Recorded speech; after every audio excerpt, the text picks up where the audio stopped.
Hello दोस्तों, welcome to my channel UP board अड्डा 94।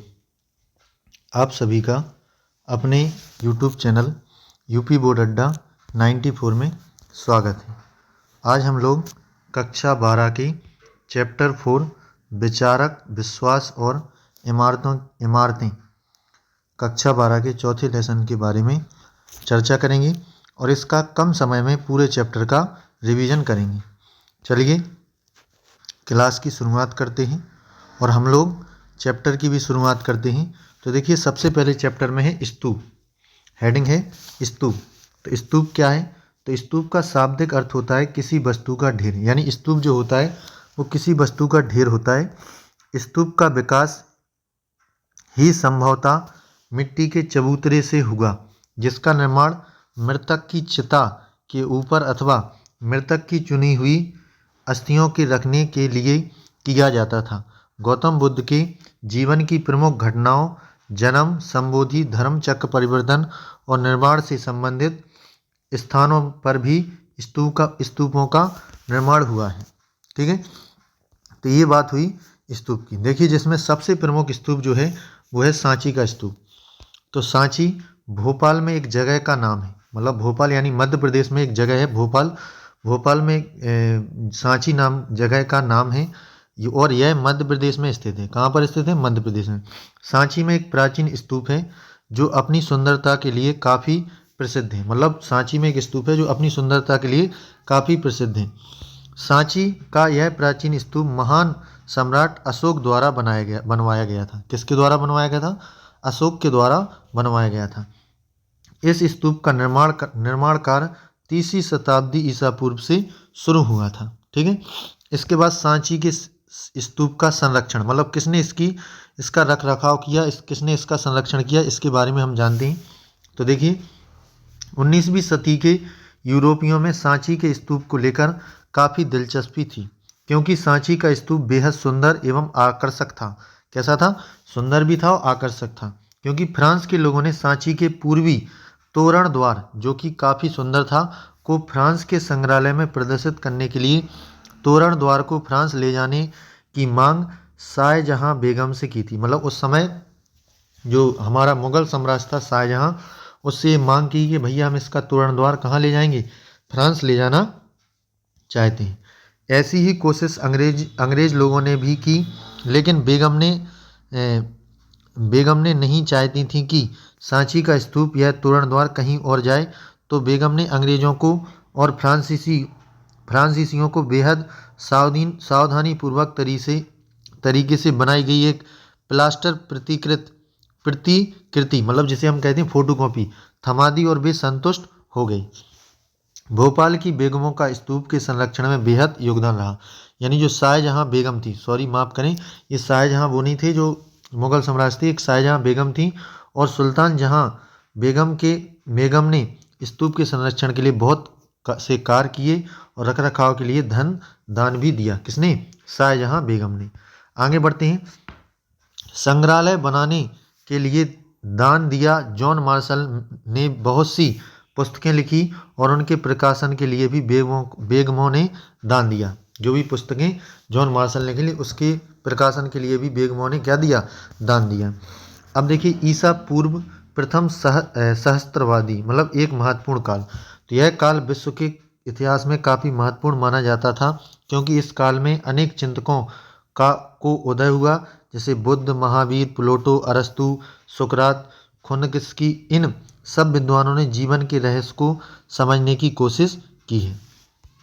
अब देखिए, हमारे यहाँ सबसे पहला जो है वो यज्ञ और विवाद, इसके ऊपर चर्चा करते हैं। यज्ञ क्या है और विवाद क्या है? तो सबसे पहले यज्ञ के बारे में बात करते हैं। तो वैदिक परंपरा की जानकारी हमें ऋग्वेद से मिलती है। किससे मिलती है? ऋग्वेद से। ऋग्वेद से हमें मिलता है वैदिक परंपरा की जानकारी। ऋग्वेद के अंदर अग्नि, इंद्र, सोम आदि देवताओं को पूजा जाता था। यानी जो ऋग्वेद था उसमें बहुत सारे देवताओं को, जैसे सोम आदि देवताओं को पूजा जाता था। यज्ञ के समय लोग मवेशी को बेटे स्वास्थ्य और लंबी आयु के लिए प्रार्थना करते थे। जो लोग थे वो यज्ञ के समय मवेशी मतलब अपने जानवरों बेटे के लिए स्वास्थ्य और लंबी आयु की प्रार्थना करते थे। शुरू शुरू में यज्ञ सामूहिक रूप से किए जाते थे, सामूहिक मतलब पूरे परिवार के द्वारा किए जाते। बाद में घर के मालिक खुद यज्ञ करवाने लगे। मतलब पहले के ज़माने में लोग क्या करते थे, सामूहिक रूप से मतलब पूरा गांव मिलकर या पूरा परिवार मिलकर, फिर बाद में घर के मालिक मतलब कोई एक व्यक्ति ही यज्ञ करवाने लगे। ठीक है। इसके आगे राजसूय और अश्वमेध यज्ञों का नाम, राजसूय और अश्वमेध यज्ञों का नाम है। मतलब राजसूय और अश्वमेध यज्ञ का नाम सुना है। ये यज्ञ राजा या सरदार द्वारा करवाया जाता था। आप सब लोग परिचित होंगे कि जो रामायण कथा में एक कांड आता है लवकुश कांड, उसमें आपने देखा होगा अश्वमेध का घोड़ा जब लवकुश पकड़ लेते हैं तो उसी की मतलब, तो राजा महाराजा इस यज्ञ को क्या करवाते थे, राजा करवाते या सरदार द्वारा करवाया जाता था। आगे देखें वाद विवाद और चर्चाएं क्या थी। तो महावीर और बुद्ध ने यज्ञों पर सवाल उठाए। मतलब महावीर स्वामी और बुद्ध ने यज्ञों पर सवाल उठाए। शिक्षक का कार्य होता था एक स्थान से दूसरे स्थान तक घूम घूम कर अपने ज्ञान दर्शन से विश्व को जागरूक बनाए। शिक्षक सामान्य लोगों में तर्क वितर्क करते थे। मतलब तर्क वितर्क मतलब कोई बात कहते थे वो उससे उनसे सवाल पूछती थी। चर्चाएं झोपड़ी उपवनों में होती थी। मतलब जो चर्चाएं होती थी वो झोपड़ी और उपवनों में होती थी। ऐसे उपवनों में घुमक्कड़ मनीषी ठहरते थे। मनीषी मतलब जो महापुरुष होते थे जिनको ज्ञान होता है। ऐसे में इन शिक्षकों को अनुयायी बनते चले गए। मतलब उन लोगों की बात जो मानते थे वो उनके अनुयायी बनते चले गए।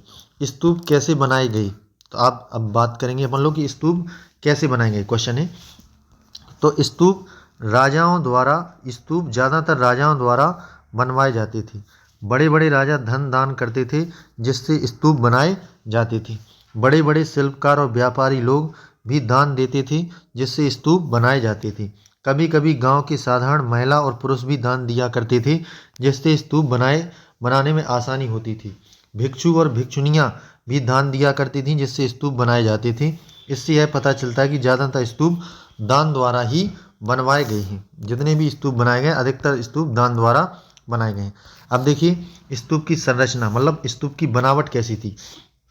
तो स्तूप को संस्कृत भाषा में टीला भी कहा जाता है। यानी स्तूप को संस्कृत भाषा में क्या कहते हैं, टीला भी कहा जाता है। स्तूप का जन्म एक गोलार्ध लिए हुए मिट्टी के टीले से हुआ है। इसे बाद में अंड कहा गया है। क्या कहा है, अंड कहा गया है।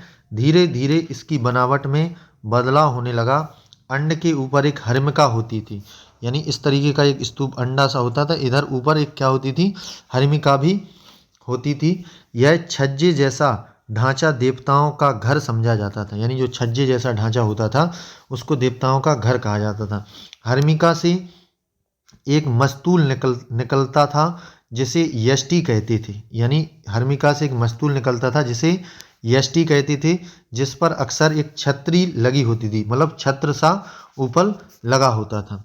ठीक है। आगे देखें तो टीले के चारों ओर एक वेदिका होती थी और तोरण द्वार स्तूपों की सुंदरता को बढ़ाती थी। मतलब चारों ओर एक वेदिका होती थी और इधर इस तरीके का एक तोरण द्वार होता था जो स्तूपों की सुंदरता बढ़ाती थी। उपासक पूर्वी तोरण द्वार से प्रवेश करके स्तूपों की परिक्रमा करते थे। मतलब इस तरीके का चारों तरफ एक गोला होता था, यहाँ से पढ़कर पूरे उसमें चारों ओर क्या करते थे, परिक्रमा करते थे। अब देखिए स्तूप की खोज किसने की, तो प्रत्येक स्तूप का अपना इतिहास है। मतलब जो स्तूप है उनका अपना अलग अलग इतिहास है। जैसे अमरावती का स्तूप, तो अमरावती आपको पता होना चाहिए कि आंध्र प्रदेश में। तो अमरावती का स्तूप, तो ये इस स्तूप में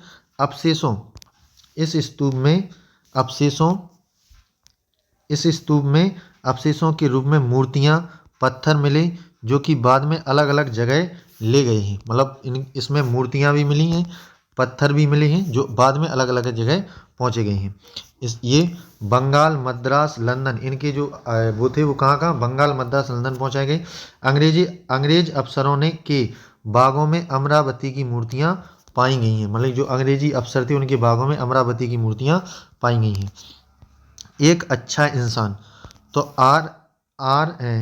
RHL कोल, इनका मानना था कि असली कीर्तियां जहां की हैं वहीं रखनी चाहिए।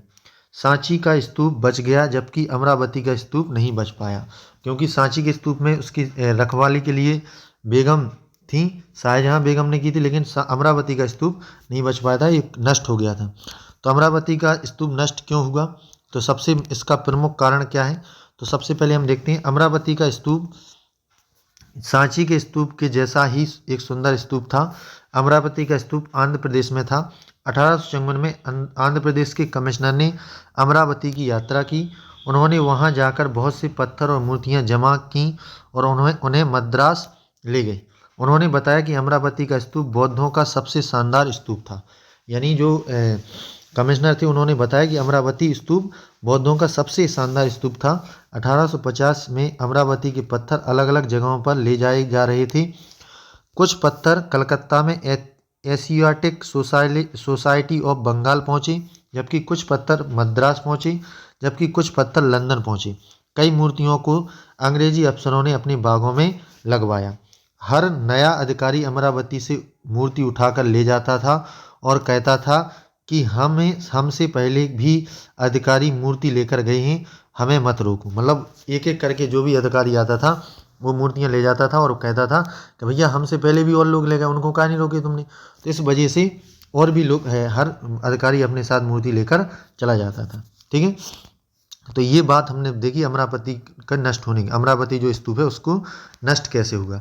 अब हम बात करते हैं जैन धर्म के बारे में। सबसे प्रसिद्ध धर्म जैन धर्म। तो जैन धर्म भारत के प्राचीन धर्मों में से एक है। जैन धर्म की शिक्षाएं 6वीं शताब्दी ईसा पूर्व से पहले ही भारत में प्रचलन थी। जैन धर्म में जो भी महापुरुष या शिक्षक होता था उसे तीर्थकर कहा जाता था। क्या कहा जाता था? तीर्थकर कहा जाता था। महावीर उन्हीं तीर्थकरों में से सबसे प्रसिद्ध हैं। ऐसा माना जाता है कि महावीर से पहले 23 तीर्थकर मतलब जैसे शिक्षक हो चुके थे। महावीर जैन धर्म के 24वें तीर्थकर थे। ध्यान रखना, महावीर कौन से नंबर के थे? 24वें। जैन धर्म के पहले तीर्थकर, इनको भी याद रखना, पहले तीर्थकर कौन थे? ऋषभदेव थे। और जैन धर्म के 23वें तीर्थकर पार्श्वनाथ थे। कौन थे? पार्श्वनाथ थे। ठीक है, आगे देखेंगे अब जो सबसे महत्वपूर्ण है 24वें तीर्थकर महावीर जैन महावीर स्वामी, उनके बारे में देखते हैं। तो इनका जन्म 540 ईस्वी ईसा पूर्व, लगभग 540 ईसा पूर्व में स्थान वैशाली कुंडल ग्राम में हुआ था। इनके पिता का नाम सिद्धार्थ था। इनके पिता का नाम क्या था? इनके पिता का नाम सिद्धार्थ तथा माता का नाम त्रिशला था। और इनको उपाधि दी गई थी 24वें तीर्थकर की। इनका अन्य नाम था निकंठ नाथ पुत्र। इनका अन्य नाम क्या था? पूछा जाता है। निकंठ नाथ पुत्र। ठीक है, जैन धर्म की शाखाएं कौन कौन सी थी? तो जैन धर्म की एक शाखा थी श्वेतांबर। इस शाखा के लोग श्वेत वस्त्र धारण करते थे। दूसरी थी दिगंबर। इस शाखा के लोग वस्त्र नहीं पहनते थे एवं नग्न रहते थे। तो जैन धर्म की कितनी शाखाएं थी? 2, श्वेतांबर और दिगंबर। श्वेतांबर श्वेत वस्त्र धारण करते थे और दिगंबर वस्त्र को धारण नहीं करते थे। ठीक है, अब देखेंगे जैन धर्म की शिक्षाएं क्या क्या थी। तो जैन धर्म की पहली शिक्षा थी कि पत्थर, चट्टान और जल जैसे निर्जीव चीज़ों में भी जीवन है। मतलब ये मानते थे कि पत्थर है, चट्टान है या जल है जिनमें निर्जीव भी हैं, फिर भी उनमें क्या है? जीवन है। जीवों के प्रति अहिंसा।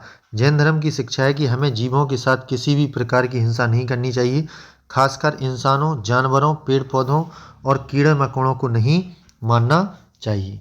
जैन धर्म की तीसरी शिक्षा है कि जन्म और पुनर्जन्म का चक्र कर्म द्वारा निर्धारित होता है। यानी जो जैसा कर्म करता है उसके आधार पर पुनर्जन्म होता है, अर्थात हम जैसे कर्म करते हैं उसी प्रकार का अगला जन्म मिलता है। ये जैन धर्म की शिक्षाएं। कर्म में चक्र से मुक्ति के लिए त्याग और तपस्या बेहद जरूरी है। अगर आप कर्म के चक्र को मुक्ति के लिए त्याग और तपस्या बहुत जरूरी है। आप तपस्या और त्याग से अपने कर्म के पर सफलता पा सकते हैं। अब देखिए, जैन साधु और साध्वी के 5 व्रत। यानी जैन जो साधु होते थे, यानी जो तीर्थकर होते थे, उनके 5 व्रत क्या होते थे? तो पहला व्रत था हत्या ना करना। मतलब वो बोलते थे कि हत्या नहीं करना चाहिए। दूसरा, चोरी ना करें। तीसरा, झूठ ना बोलना। चौथा, ब्रह्मचर्य का पालन करें। पांचवा, धन संग्रह ना करना। मतलब वो कहते थे कि धन का संग्रह नहीं करना चाहिए। ठीक है, आगे बढ़ते हैं। दूसरा धर्म आता है बौद्ध धर्म। तो बौद्ध धर्म भारत से निकला एक प्राचीन और महान धर्म है। महात्मा बुद्ध ने बौद्ध धर्म की स्थापना की थी। किसने? महात्मा बुद्ध ने। बौद्ध धर्म की स्थापना लगभग 600 ईस्वी पूर्व 6वीं शताब्दी में हुई थी। ठीक है, ईसाई और इस्लाम धर्म के बाद यह दुनिया का तीसरा सबसे बड़ा धर्म है। ध्यान रखना, सबसे बड़ा धर्म है ईसाई, ईसाई के बाद दूसरा धर्म है इस्लाम, इस्लाम के बाद तीसरा धर्म जो है वो है बौद्ध धर्म। कौन सा है? बौद्ध धर्म। इस धर्म को मानने वाले ज़्यादातर लोग चीन, Japan, Korea, Thailand, Cambodia, Sri Lanka, Nepal, Bhutan और भारत से हैं, यानी जो बौद्ध धर्म को मानते हैं। अब देखिए महात्मा बुद्ध के हम जीवन के बारे में थोड़ी चर्चा करते हैं। तो बौद्ध धर्म के संस्थापक महात्मा बुद्ध थे। इनका पूरा नाम गौतम बुद्ध था। इनको बचपन का नाम था सिद्धार्थ। इनका जन्म 563 ईसा पूर्व में हुआ था। इनका जन्म लुम्बिनी, नेपाल, जो वर्तमान नेपाल में है। इनके पिता का नाम शुद्धोधन था, माँ का नाम मायावती था। बुद्ध के जन्म के 7वें दिन इनकी माँ की मृत्यु हो गई थी, जबकि इसकी सौतेली माँ यानी जो इनकी मौसी थी प्रजापति गौतमी ने इनका पालन पोषण किया। बुद्ध के पुत्र का नाम राहुल था। क्या नाम था? राहुल था।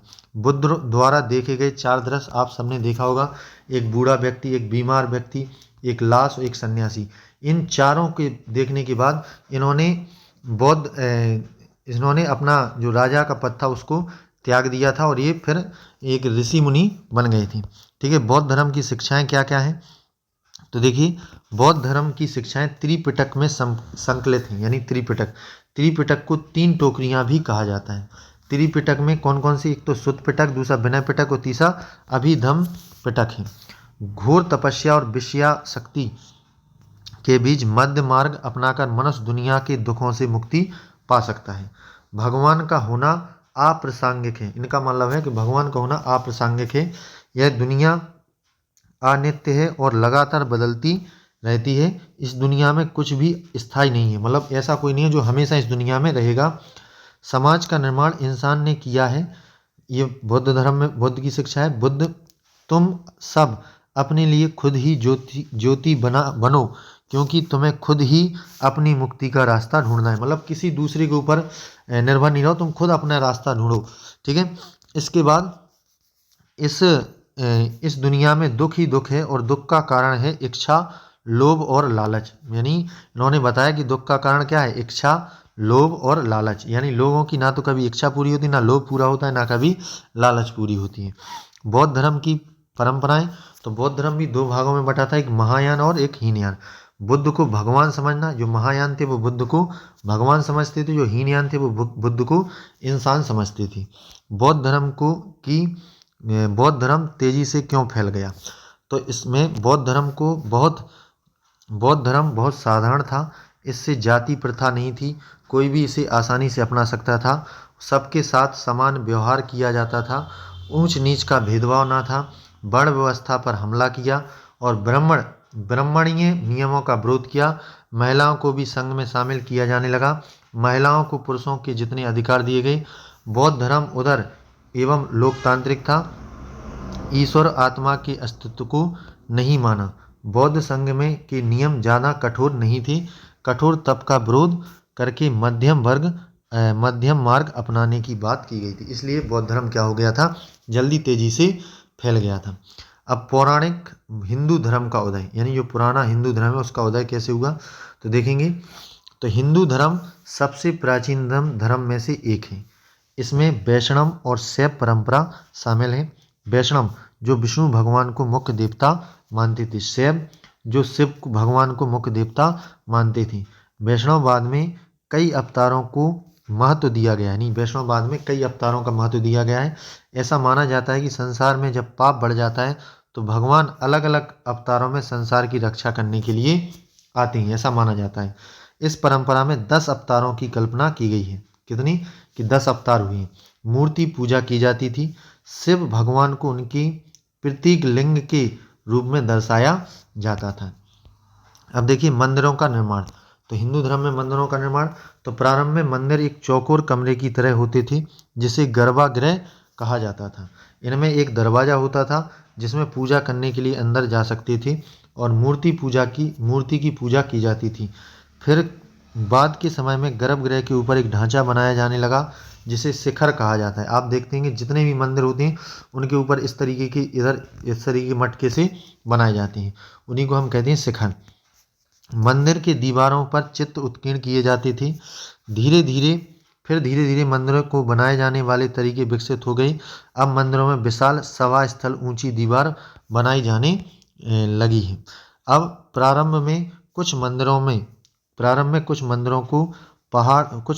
को पहाड़ों को काटकर गुफा की तरह बनाया गया था। तो इस तरीके से ये मंदिरों का निर्माण हिंदू धर्म में भी हुआ है। ठीक है, हमारी क्लास यहीं समाप्त होती है। और कैसा लगा आपको इस लेसन का रिवीजन? अगर वीडियो आपको अच्छी लगती है तो वीडियो को लाइक, अगर चैनल पर आप लोग पहली बार आए हैं तो चैनल को सब्सक्राइब, और वीडियो को अपने दोस्तों के साथ शेयर जरूर किया करो। और वीडियो कैसी लगती है कमेंट बॉक्स में ज़रूर बताया करो कि वीडियो कैसी लगी है।